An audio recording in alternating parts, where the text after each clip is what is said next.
Hi everyone, it's Bonnie here. Welcome to Brush and Splash Studio. In this video, I'm going to be showing you how I gel print onto canvas.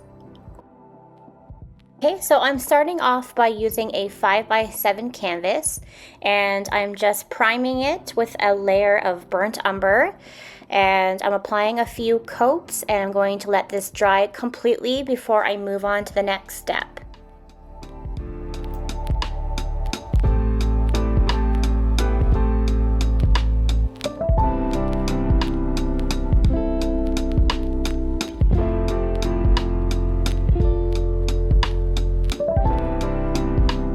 So I want to add a pattern to my canvas. So I have my 5x7 gel plate, and I'm applying a layer of unbleached titanium to my gel plate first.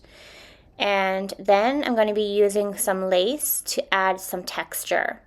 And I place down the lace and then apply a piece of paper on top to press it down, okay? Because I want to make sure that the lace detail is evenly imprinted onto the gel plate. And I'm working pretty fast because I don't want my paint to dry on the gel plate. I find that fresh paint applied directly to the canvas works best. Sometimes I do let the pattern dry on the gel plate, then I apply a matte medium to transfer the pattern onto the canvas.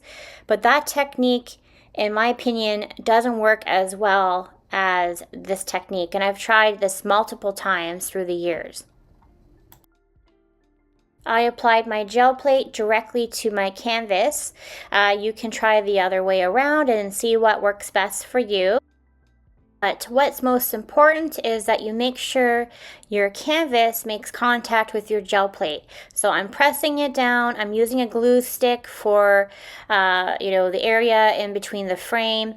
Just making sure everything is pressed down, okay? And then I like to add a pad of paper or a book on top. I leave it to dry for a while, and then, I just lift up my gel plate, and there you go.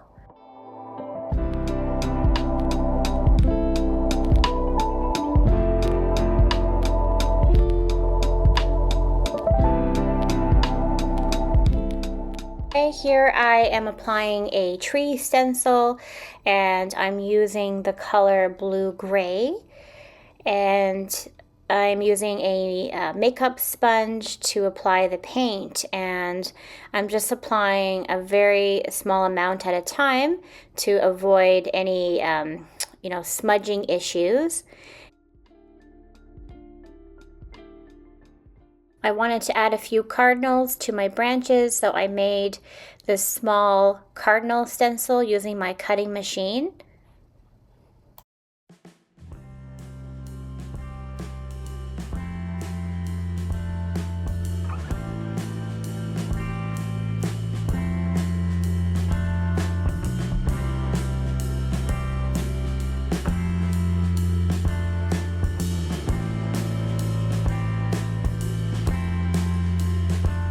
Here I'm adding some dimension and detail onto my canvas using a variety of different mediums. So I'm using colored pencil to add some shadows, and I'm going to be adding some detail using my Sharpie and different jelly rolls and gel pens. And I want to add a sentiment, which I'm doing here, and I'm just using a stencil to do this, and I have a white jelly roll in size 1. It works really well on the canvas.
I'm just adding some finishing touches. So I'm applying some snowflake glitter using some tacky glue, and then I'm going to add some sparkle using some glitter glue.